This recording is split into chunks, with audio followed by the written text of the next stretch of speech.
Welcome to today's briefing, everybody. Let's head over to the South China Sea to see what developments are going on over there recently.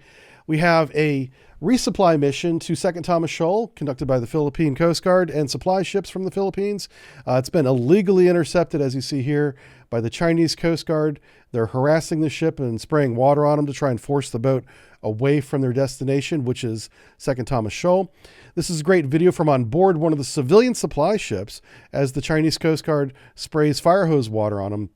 The intent of this fire hose water isn't to really push the ship because it's too big. They're trying to spray the water down the exhaust of the diesel engine, and they're successful in this case. They disable that ship's engines with water.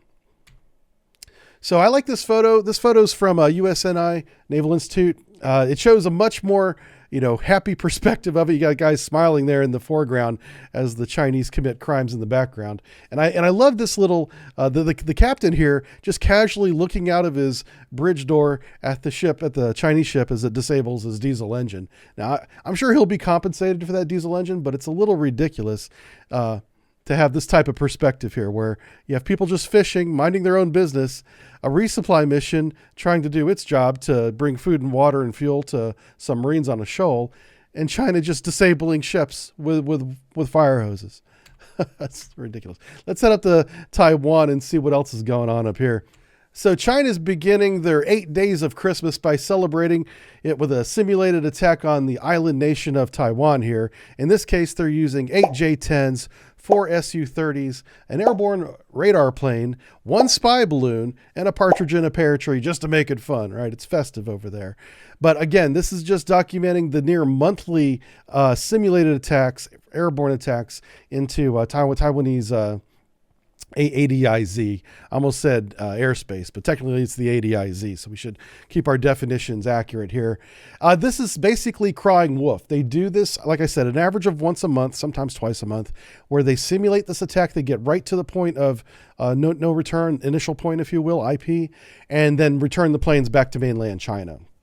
And the idea is to normalize this behavior so that when it happens, it becomes ignored or routine or just, that's China being China again, and then the attack comes. That's what I believe the idea is here, is to numb the public to these operations so that when they do attack Taiwan, it's a surprise. So we'll continue to document it here. I'm sure the people of Taiwan are very aware of this, but people who support the United States and our mission over there to keep, freedom of navigation operations open should be aware of this as well. This type of aggressive behavior continues out of China. All right, let's head over to jolly old England. Talk about some allies for a change. Absolutely love some of the work that's being done over here. We're going to begin in Devonport, England, where they have a large submarine maintenance facility. Here you can see part of the facility, credit to NavyLookout.com. Dock 15 there is being upgraded rather, to repair and maintain the Astute class submarines. And that's that one on the left. That's the one that has some red rust color at the bottom of it. That one is currently being upgraded. The dock next to it is Dock 14, which is exclusively used for defueling nuclear submarines. And there's a big backlog of nuclear submarines in the Royal Navy that need to be defueled. At least 10, probably more than that. But I've seen the photos of the basin that they keep those old submarines in, and it's getting full. It's a lot of boats. So it's good to see that Dock 14 is going to finish up its maintenance upgrade next year, 2024, and begin defueling the submarines. I didn't have a date on Dock 15. We just know that she's being upgraded right now. All right, if we take a look at the entire facility at Devonport, we have the 2 dry docks we just talked about on this side. On the other side, we have Dry Dock 10, which is going under major reconstruction right now. It's a $2.5 billion plan that will take 10 years to finish, and these are always late, so you can assume it's going to be 12 years before it's actually done. And that's the middle big dock right there. It's going to be used for upgrading and maintaining both SSBNs and SSNs. It's going to be the large dock. Just north of that is Dock 9. Dock 9 is used to maintain ballistic missile submarines that shoot the Trident missile. So I know HMS Vanguard was in that dock for about 7 years getting upgraded and refitted. That is a very long time. Anytime you have a refit that goes over 5 years, man, you've got problems. Something changed and didn't go right. That's Soviet era level of incompetence in terms of getting a ship in and out of refit. The Russians do 7-year refits, not NATO countries. But on the bright side, HMS Vanguard is now out of dry dock, and that dock number 9, is going through its current modernization and will be available to continue to upgrade Trident-based submarines in the future. It's going to be a couple years. I saw one report said 3 years. The point is, none of the submarine docks are functional at the moment, but that's only because they're being upgraded to become better in the future. We have to bridge this gap of time between right now and when the next one will become available, and we don't have a date on that. We just know that these do tend to run over schedule. So we can assume that that will continue.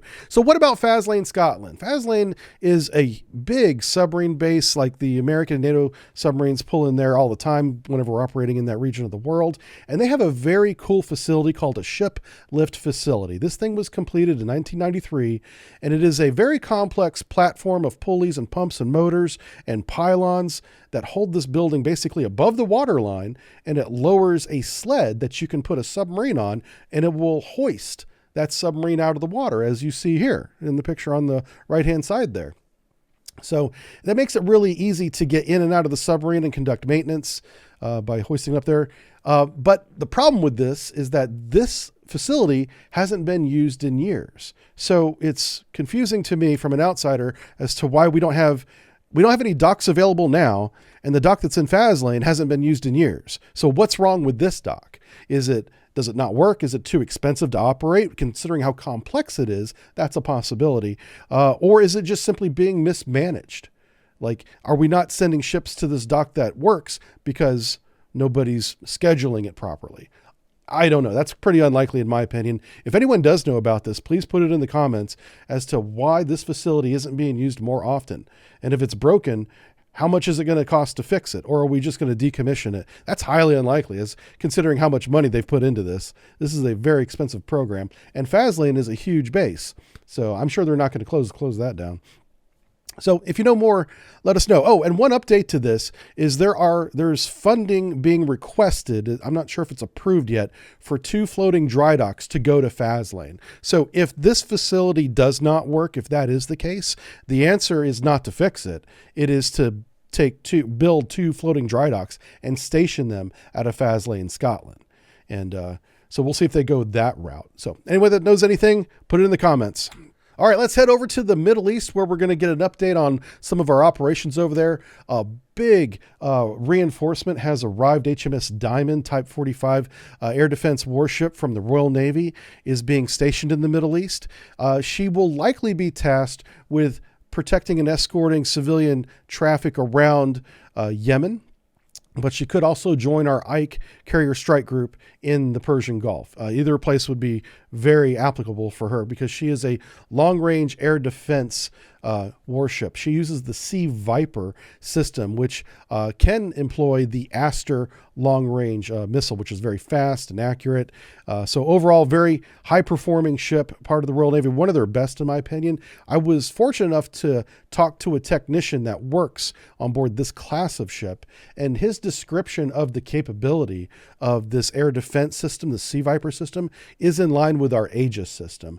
And some things, it looks like it might do a little bit better. Of course, from his perspective, it does everything better. The point is, when you hear Sea Viper, think Aegis. We're very similar. It can engage multiple air contacts simultaneously at very long range.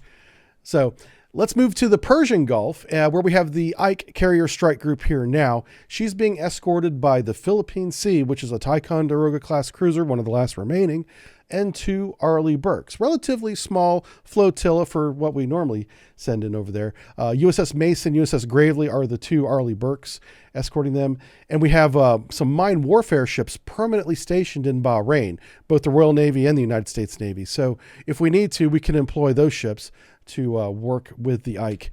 And what's really going on over there is we're just keeping an eye on things. We now have a carrier strike group physically between Iran and Israel and the Gaza region over there. So if anything comes out of that country, which is highly unlikely, we'll be able to see it first and do something about it.